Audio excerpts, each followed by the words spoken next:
Everyone, welcome to Total Football Talk. I'm Anthony. And I'm Eric. Happy Valentine's Day. Eric, you can't see, but I'm wearing Valentine's Day glasses. I got little hearts for glasses. Nice. See? So, hope everyone had a happy Valentine's Day. Treat your significant other, whomever that may be, with all the love that you have in your heart for them, and hopefully you did them right. Hopefully they did you right. And you guys can have a wonderful and happy weekend as we progress through the love month of February, as they say. So I hope everyone had a wonderful Valentine's Day on Friday. Today is Saturday, and we are covering XFL football. And boy, am I excited to cover this because holy crap, what a weekend last weekend was. Wasn't expecting it. Wasn't sure what to expect, but it delivered. So, Eric, DC Defenders against the Seattle Dragons right off the bat. Go ahead. Yeah, when I was watching this game, really the one person who stood out to me was Cardale Jones, and rightfully so. Cardale Jones has yet to lose a football game from collegiate sports on up through, if you want to call XFL the pro ranks. Yeah. I'll go with that with you. All he does is win football games. And while it was a close game for a while, Seattle just kept shooting itself in the foot with turnovers and untimely interceptions. Well, DC ended up pulling away from this game. They won 31-19, and Cardale Jones was a beast in this game, throwing, running. He looked a little shaky at first. But it's like he picked up right where he left off out of Ohio State. And I'll tell you, he may be right now in the top 3 position, and I'll get to my second, or I'll get to my other possible MVP performer going through this year. But I thought that the Saturday games were a lot more interesting than the Sunday games, and I'll get into that why when we get to the Sunday games. But DC lit up the scoreboard. They put up 31 points.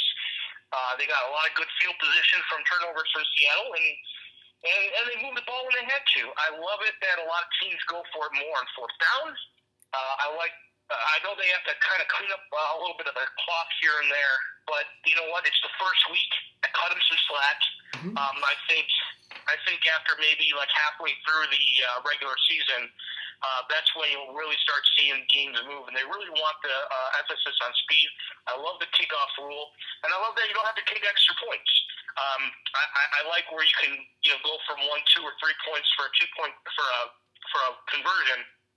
I love that actually, but I think XFL did it right week 1. You know what? And DC started off the weekend on a high note. I have to say, I liked this game. I liked this game for 3 reasons. One, it was fast-paced. I mean, we were in the fourth quarter when most NFL games are at halftime.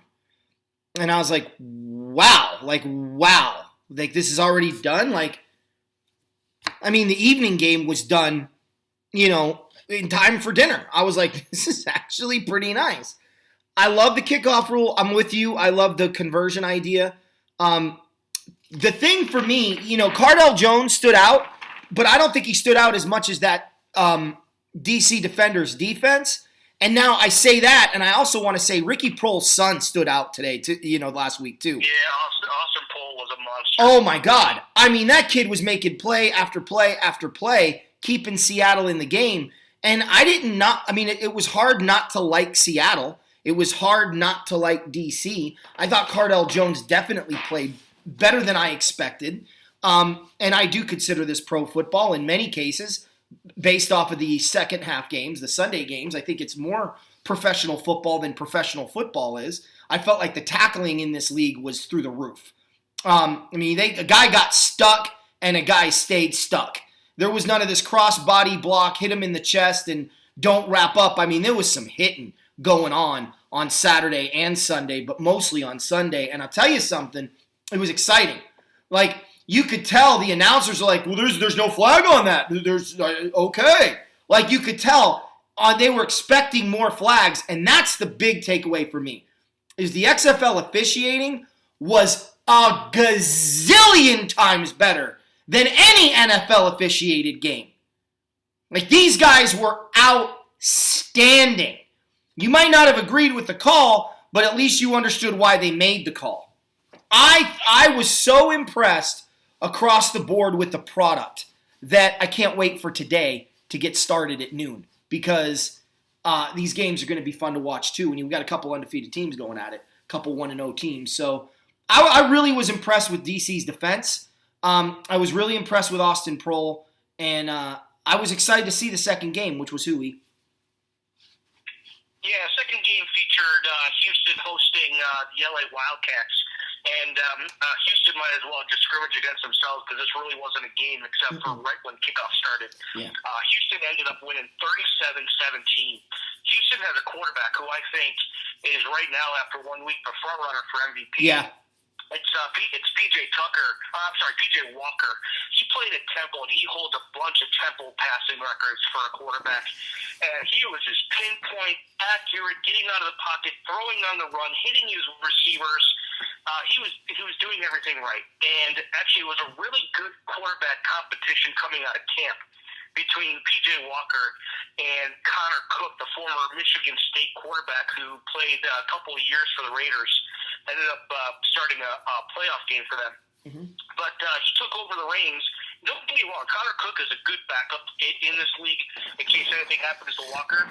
But Houston went out and bulldozed LA 37-17, and Walker had 4 touchdowns in the game, and just basically left Houston on a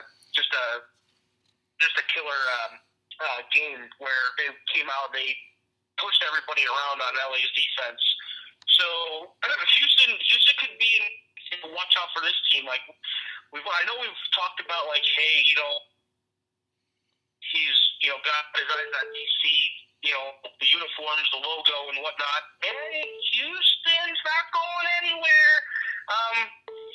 But it'll be interesting. It's only 1 week, and I don't want to get way too ahead of myself, because I'm interested to see, Cardale Jones against his next opponent and PJ Walker against his next opponent, and to see, if LA can rebound. But after one game, they fired their defensive coordinator, yep, and they also cut their captain, who from week 1, I believe it was Anthony Johnson. He was one of the captains in their game, and I was like, "What are you guys doing?" But you know what? They know a little bit more than what we're doing. Anthony Johnson, he was the one who was cut, and then Pepper Johnson was their defensive coordinator. He's gone. So we'll see what LA has to do in week 2. But LA also just traded. LA also just traded their linebacker, to DC, and I'm just sitting there going, "Wow!" Like, LA was one of those teams everyone was high on, thinking they were going to win the West, and Houston was like, "You guys are finishing last in the West. We're taking this." I agree with you on BJ Walker. Of anybody in on Sunday and Saturday that stood out, there's BJ Walker, and then there's everybody else. Like, I would say the second biggest person that stood out for me was Austin Prohl. Like, that would be my 1 and 2 right now if we're going to do an MVP, race. But there's a huge gap between 1 and 2. And BJ Walker impressed the heck out of me. I mean, I didn't see a lot of Temple games, so I'm not going to sit here and pretend like I knew who B.J. Walker was. But it is nice to see somebody not from USC, Florida, Alabama, LSU, Stanford. They're not even Stanford. Getting a shot and lighting it up, right? I mean, yeah, it was impressive. Houston, in my opinion, right now, the Houston Roughnecks, they are the obvious best team in the league right now. And I'll be curious to see who comes out of the East. Right now, I think it's, I'm going to say the East division winner is DC, and the Western division winner is going to be Houston. Now, who the other two are going to be to play them in the playoffs, I don't know. But those two teams, and New York impressed too, but I just think those two teams kind of looked really impressive in the way they won. And what's fascinating about this, Eric, is they were the Arizona Hotshots of the XFL coming in. Everyone was saying they're going to be the best team. They're going to be the best team. Now in the AAF, the Hotshots were the best team. Them in Orlando right? And everyone said them and Orlando were going to be the two best teams. Well, the LA Wildcats were supposed to be, on paper, one of the best teams. They may be one of the worst teams in the division, in the league. And that's good for a league when your projected best team isn't even in the top 3. That just shows you there is true parity. And with only 8 teams, God help us if there wasn't, right? But I thought that was impressive. Houston, to me, walked out of that building most impressive. Yeah, I also want to actually back up my Anthony Johnson being cut. He did tweet out after the game or on Monday that he was a quote-unquote free agent, but I'm pretty sure was squad earlier this week by the Wildcats. But they actually traded him. The Wildcats actually traded him to D.C. Yesterday for defensive back Bradley Sylvie. Now, if you watch the game on D.C., Sylvie actually had an interception return for a touchdown. Yep. So to me, I think that's a bigger trade for LA to get than DC to get. I think Anthony Johnson can still be a good player. I think the Wildcats may have been we got to change things up after we got destroyed. But I think while Anthony Johnson, could he help out, in the front 7? Yes. But I think DC took a little bit of a hit in the defensive field. We'll find out week 2. They're both able to play week 2, so we'll see what DC's defense looks like week 2. Yeah, definitely. All right, to the Sunday game, Z. All right, Sunday game. Let's see here. All right, so the first game was New York hosting Tampa Bay, and thanks for showing up week 1, Tampa Bay. You just got beat 23-3. I'll tell you, there's not many Penn State quarterbacks who look good, but Matt McGloin was one of them in his debut for the New York Guardians. Led the Guardians to 23 points, but Tampa was they weren't on point at all in this game. One game in a short season could really derail what you're trying to do. Aaron Murray was not good at all for Tampa. He threw 2 picks. They only had a little bit of a run game where their running back Smith ran for 79 yards. But McGloin was pretty much on point. He threw for 182 yards and a touchdown, even rushed for a touchdown. So he was making himself known to the New York crowd. And I think it was a good showing for New York to get off to an early start. Those big markets love their teams, no matter what sport they're in. But big win for New York in this game. Oh, absolutely. And what was fascinating about this game, Eric, is the team picked to win the East, Tampa Bay, played the team that was picked to finish dead last in the East in New York. And if you watch the game, you saw the complete opposite. A team that very well could win the East in New York, obliterating a team that looked worse than anybody else in the East so far in Tampa Bay. I mean, 23-3, it wasn't even close. And, one game does not make a season, but you are right. It can derail a season, especially when it's short.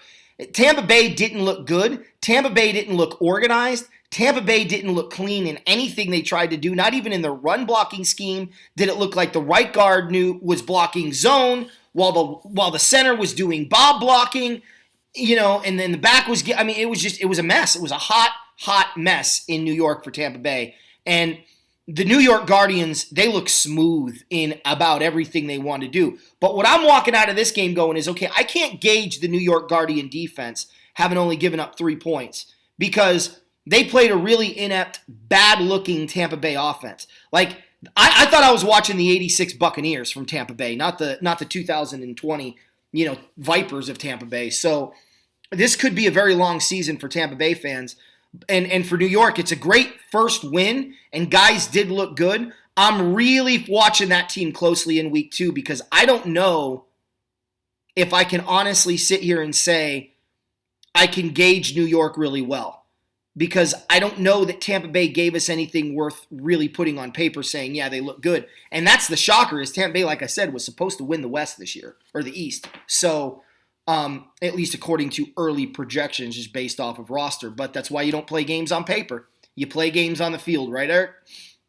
That's right, absolutely. So what about the next game? All right, the next game, St. Louis at Dallas. This was a field goal kicker's game right here. It was 15-9. Again, another defensive game. There wasn't a lot of standout as far as ooh-ahs.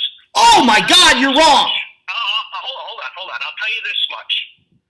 Matt Jones looked really good running the ball, and Jordan Tabu had a really nice day, throwing for 209 yards and a touchdown. Again, there was a lot of defense in this game. Yes. Dallas really couldn't find their groove. And I'm trying to get it here, but go ahead, Anthony. I was just gonna say Sunday was filled with. Oh, did you see that hit? I mean, it was the quarterback sack in the New York game, the quarterback sack in this game, for that matter, where the Battlehawk guy just absolutely destroyed the Dallas quarterback, and there was no flag. And I was like, oh my God, I'm watching football again. This is awesome. A guy got tattooed on the sidelines on Dallas, going for the ball. No defenseless receiver BS rule here. I mean, shoulder pad to chest, lit him up like Christmas in the city. Ball went one way, dude went another way, defender went another way. I mean, it looked like a friggin' explosion. And it was just pop. And I'm like, oh! The amount of times I did that on Sunday, dude, I was jacked up. I'm like, oh my God, we have football again. I haven't seen this since the 90s. Yeah, the hits were great. I will tell you this, though. I don't think we've seen the best out of Dallas. I think even though they lost one game, I think it's a different loss compared to all the other three teams that lost. And I'll tell you why. Okay. Philip Nelson looked lost. Okay? Dallas is getting their number one starting quarterback back for week 2. And you guys may have heard this guy. He may have been on your radar. You may have heard this school before. But it's Landry Jones from Oklahoma. Yeah. Okay? Dude can sling it. And that's why I think even though Dallas lost and they were the only team to lose by one score. Okay? I think there's a lot. I think the lights are bright for Dallas, and I think they're a team to be reckoned with. As soon as Landry Jones steps on that field, I think you're going to see a different Dallas team in week 2, and I think that's scary for the rest of the league. I say that because you're going to get your Houston Dallas rivalry, and that's just going to make it even. Oh my God! It's going to make it dude, crazy. That's must see TV right there. Like for me, Houston's winning the West. Dallas and everybody else that's going to be competing for that playoff spot, that's going to be the fun. That's going to be a tight race and fun to watch. Although maybe Dallas pulls away. I agree with you on Landry Jones. The East, like anyone can win that division, and it's going to be a dogfight to not only win the division but make the playoffs.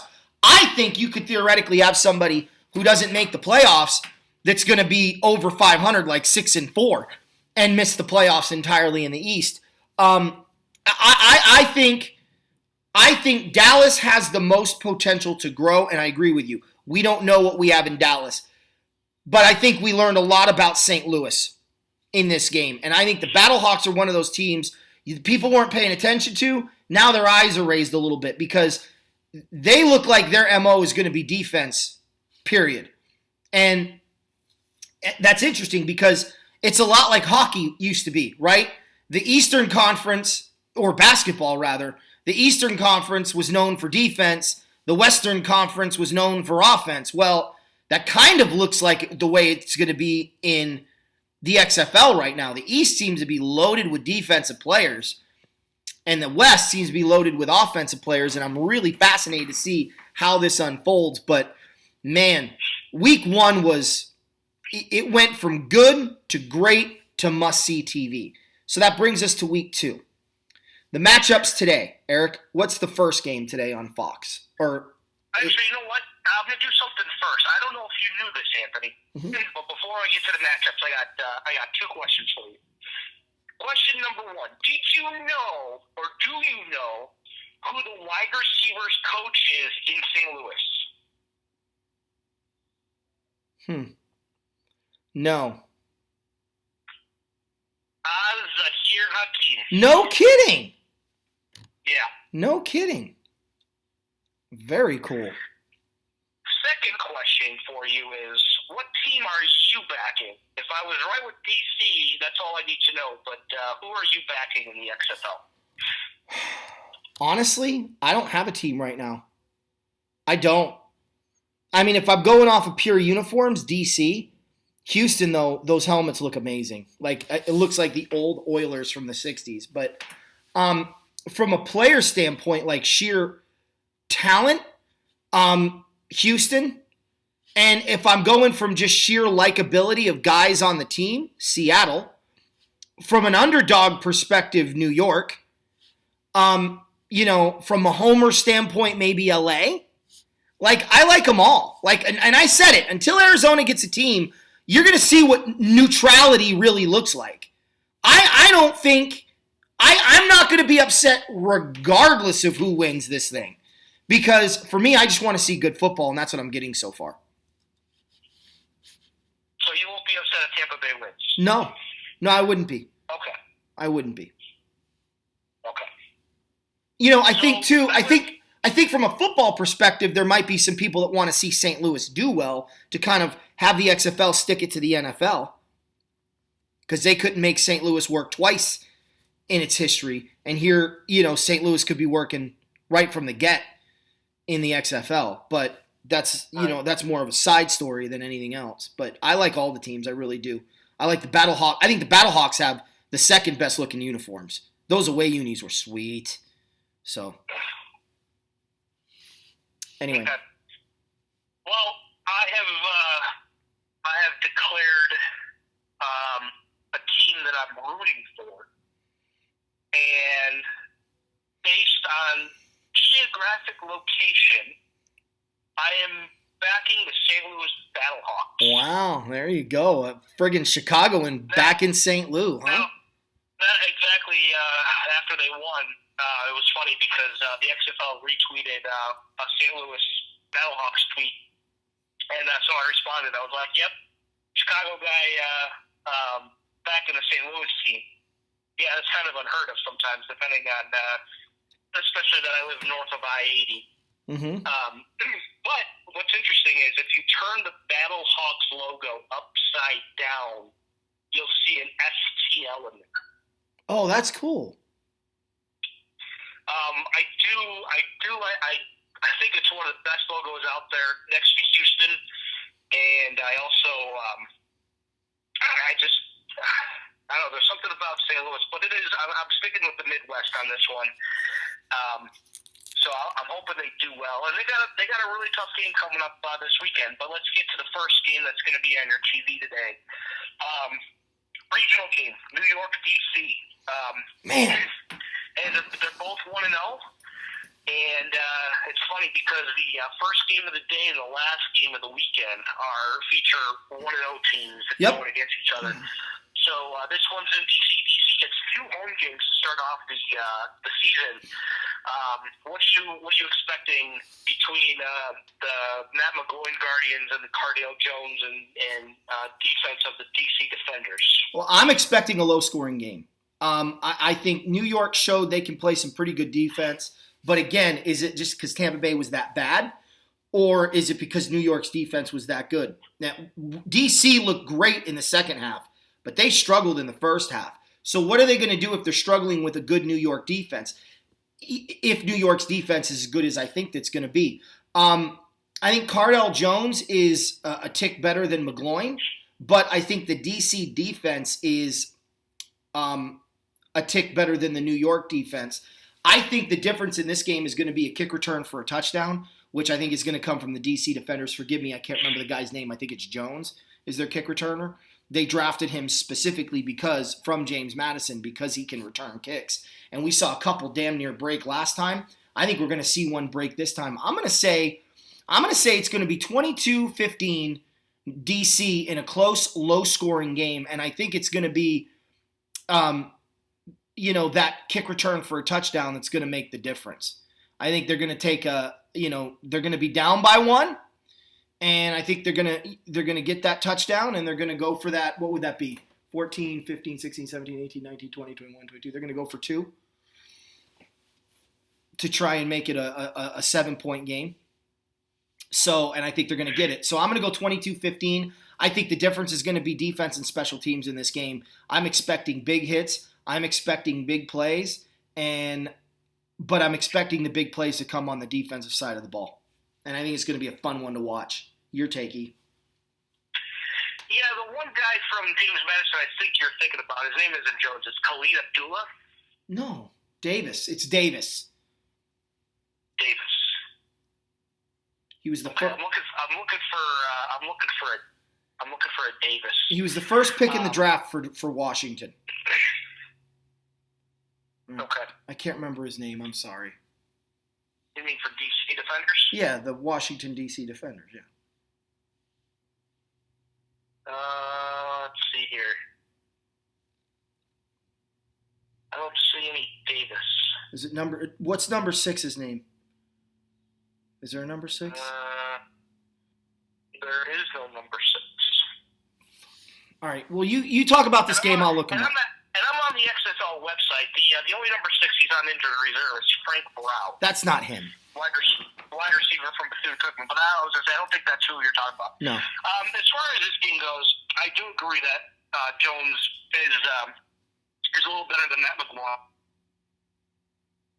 You there? Hello?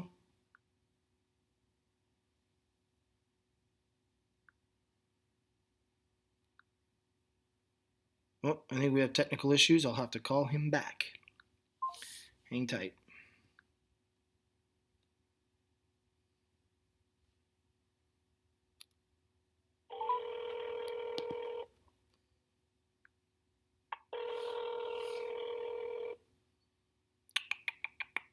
Live TV. Go ahead, E. Sorry, I don't know what happened. All right. What I was getting at was, I agree with you that Cardale Jones is slightly better than Matt McGloin, and he actually had a really good connection with his wide receiver, Rashad Ross, out of Arizona State. I think you're going to see that continue. I won't be surprised if you see them hook up for a couple of touchdowns against New York. I think it's going to be a little bit closer than what the week 1 was for DC to win, but I think DC ends up winning this game more along the lines of like a 27-23 game, a 28-25, somewhere. It's going to be within one score. It's going to be good. It's going to be a turnover that separates the winner from the loser in this game, and I think I wouldn't be surprised if it's a Matt McGloin pick. Okay. Let me see here. I'm going to the DC Defenders draft right now while you were talking. Full draft recap. Here we go. So, he's a wide receiver. They drafted him to return kicks. Maybe it is Abdullah. Let me see. This is part of not knowing much about this league, which is kind of the exciting thing. Of course, now I got to wait for Google to load, which takes forever. But I think, is Abdullah from James Madison? Yeah. Khalid Abdullah. Yeah, let me see. Phase 1. Let's go. Look at all these damn things. Draft. I think it is him. It is him. He was number 6 at James Madison. That's who it is. So he's there. I don't even know if he's their starting wide receiver, but they drafted him specifically to return kicks. And I think he's going to kind of show off the XFL here a little bit in what it can do. So I'm expecting him to make an impact in special teams today. What is the second game, Eric? Second game has Tampa Bay traveling all the way to Seattle to face the Dragons. So, again, I don't know if it was just a bad day for Tampa. I think Seattle is a better team than Tampa Bay is right now. I think Austin Prohl is unguardable. I think their defense showed that they can play really good defense for at least a half, while Tampa Bay didn't look that impressive against a relatively unknown offensive unit from New York. Traveling East Coast to West Coast, I don't know if this is going to be a thing for this league or how they do it. I'm going to go with a Seattle victory here. I think Seattle takes care of business at home. I'm going to say this is going to be a high-scoring game, though, because I know, Tampa Bay is going to want to show that they actually can be an offensive force, and I think Seattle's legit. So I'm going to say the final score to this one is going to be 29-26. Seattle. I think the difference is going to be Austin Prohl and the Seattle passing offense, getting the ball downfield. I know Seattle wants to run the ball, but I think that they're going to be able to utilize Jim Zorn's passing expertise in getting Prohl open, and I think that could be the difference in this game. I expect there to be a lot of points.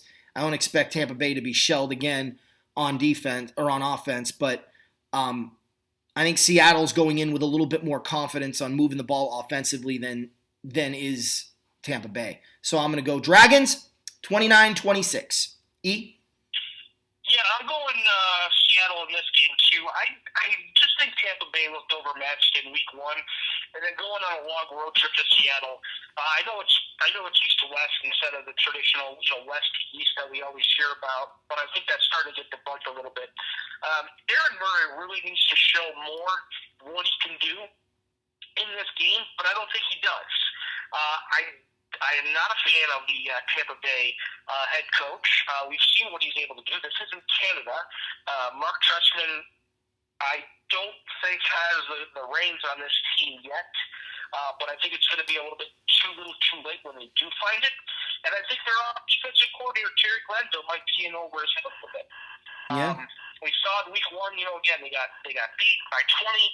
I think you're going to see another big win, this time by Seattle. And they're going to get their first win of the season, but I'm thinking more along the lines of a 26-10, 26-11 win. I think Tampa Bay scores a late touchdown. Okay, all right. Well, there you go. Interesting call. What about the Sunday morning game? All right, Sunday. Like we're pretty much beginning the afternoon. Yeah. Dallas and LA. Both teams are 0-1. LA gets to be at home for this game. And we finally get to see Landry Jones. I'm excited for this game because of seeing Landry Jones. I think LA is going to want to obviously perform really well in front of its home crowd. I think it's a close game. And I think Dallas prevails in this game like a 32-29, 31-27 type of game. And Stop it! What? Me and you are too damn similar, dude. This is ridiculous. Wait till you hear my score. I think it's going to be high scoring. I think LA is going to be hitting Nelson Spruce all day long. I think they're going to find some running room. I think they're going to be flying around, showing off. You know what? Maybe we struggle on defense, but damn it, we're going to be something on offense. I think Dallas is going to be out to show off Landry Jones' arm. I think LA is vulnerable on defense. I don't think they're a good defensive team. In fact, I think they may be the worst team on defense in the league. And I think that's saying a lot.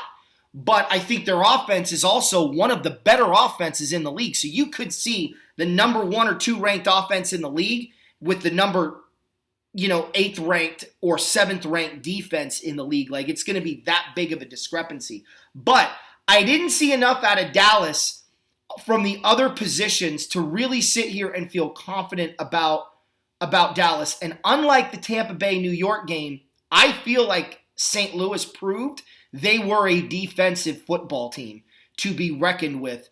And, I just didn't see enough out of Dallas to make me believe Dallas could go on the road in a must-win situation, because with 10 games, there's no kidding around here. This is a must-win game. They can't afford to be 0-2 and 0-1 in their own conference. So I think LA is going to win this game. I think it's going to be tight, and I got 34-32 Wildcats. That's hilarious. All right. What about the last game? The most exciting game of the day. Last game to finish off the weekend, 1-0 St. Louis at 1-0 Houston. Well, I think this is where you separate the 1-0 teams from 2-0 and 1-1. And while I believe St. Louis can hang with Houston, and they have a good defense to hang with Houston, I know one game can really, put you on a roll or put you in a rut. And I think P.J. Walker started out as one of the hottest players in the XFL. And I think he continues that. And actually, I don't think this game is close in the second half. I think P.J. Walker accounts for another 4 touchdowns. I think the running game gets going for Houston. They're at home 2 weeks in a row. That definitely helps.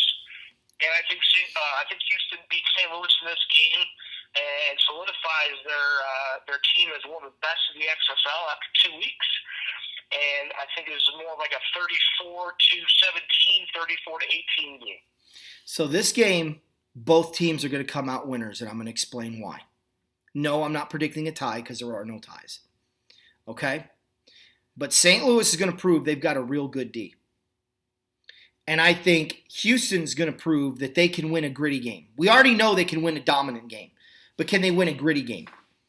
And you have to, through the course of a season, in order to be a championship caliber team, you have to be able to win several types of ways. You can't just roll through your opponents and then the first time you face adversity be in the postseason, because that doesn't work out well. Just ask the New England Patriots in 2007, right? It doesn't work out well. Just ask the 15-1 Packers. So you have to be able to figure out what your team is made of in big moments. And you could take as much out of a loss in a situation like that as you can out of a win. The St. Louis coaches are going to look at this game and go, you know what? We just played what arguably may be the best team in the West, and we hung with them for 4 quarters. We won this game because of it, right? Houston's going to walk out of this game going, you know what? We faced some adversity. Yeah, you know what? The game was closer than we wanted, but because this game was close, we're winners after this game is over. Now, here's how I think it's going to break down. I think it's going to be low scoring at halftime. I think Houston's going to be frustrated. I think it's going to be 12-7, 15-12, something like that at halftime. And there's going to be some frustration. I think it's going to be 22-15 going into the fourth quarter in favor of St. Louis. I think that, or maybe even, 22-14, I don't know. I think it's going to be 22-20 late in the game, Houston driving, and I think B.J. Walker's going to throw the game-winning touchdown. I think he's going to go for 2 with very little time left on the clock. Actually, I think they go for 3. And I think they win it 29-22. And I think, because at that point, they're like, if we go for 3 and don't get it, they don't have a lot of time to score a touchdown. If we go for 3 and get it, and they get a good return, the best they can hope for is a touchdown, and extra point. I don't think that they would try a 2-point. I think they just may play for overtime. So Houston's going to utilize the home field to their advantage. What I'm getting at is B.J. Walker throws the game-winning touchdown with under a minute to go. And I think it's going to be enough for Houston to walk out of there with a victory. I'm going to go 29-22. I don't know how the numbers are going to work out on that scenario. It could be 28-22. It could be 27-22. But I'm going to go 29-22 Houston in a great close game. It's going to be a defensive battle in the first half. There's going to be some plays to be made on offense in the second, but it's going to come down to B.J. Walker proving to everybody, you know what, not only can I throw 4 touchdowns against you, but I can beat you at the end of the game. And I think that's going to be a fun game for everyone. And you're going to walk out of there going, yeah, St. Louis may be 1-1, but they're making a strong case for the postseason. And we'll see what happens when they play D.C. in St. Louis, because I believe that's the first home game for St. Louis. So I think this is a good situation for both teams, E. Yeah, we'll find out. Games kick off in a few hours, so I think we're in for another exciting weekend. I'm excited. I know I'm going to be watching I'm definitely be watching the first and the last game, but I'm definitely going to try to see all of them. Just have some things I got to take care of today and tomorrow. But I want to point this out too. One of the most underrated rules that I have seen happen in the DC game last week, and that was when DC was receiving a kick and it didn't go beyond the 20-yard line. And the ball was spotted at the opponent 45. That's pretty cool. But if there is, I'll tell you this much, if there's a strong wind in a game, going from end zone to end zone, and you know your kicker cannot get it to a 20, I'm onside kicking every time. Oh, you damn right. That way. You're damn right. At least you have to. You have a 50-50 chance of getting the ball then, right? As opposed to the other way where you have That's no right. chance and they get the ball at your 45. I think that's a great coaching decision right there, E. And especially in the fourth quarter, that could be so detrimental, especially if there's only like 20 seconds left. Hey, you're like 10 yards away from being in field goal range. All you need is a quick pass or a timeout, you're there. Yeah. So watch that small little rule. I think it's a great rule change that it has to go at least past the 20 of the opponent when you kick off. You're only talking about, I think, 50 yards because you kick off at the 30, and you just got to kick it 50 yards. Typically for these guys now, it's not that difficult, but it happened one time last week, and I was like, wow, that's weird, but I like it. DC went down. I believe they missed a field goal, but those are easy scoring opportunities. You can't let go. You can't, and that could also determine how good is somebody's defense. That's why defense is so important in this league too. All right, hope you guys liked it. Subscribe if you haven't. Hit the like button if you liked it. Share it with your friends. We're going to be doing XFL now until, pretty much till draft. So stay tuned. Keep watching. This is your honest XFL show because we're like you. We're fans watching the game and making decisions based off of it. So, we'll be watching. I'm going to do a live broadcast during one of the games next in March when Eric and I are both out here. So you can kind of see what we're like when we watch football together and see how that live stream goes. Anyway, hope all is well. God bless. I'm Anthony. I'm Eric. And we hope you guys enjoyed this episode of XFL Total Football Talk. God bless.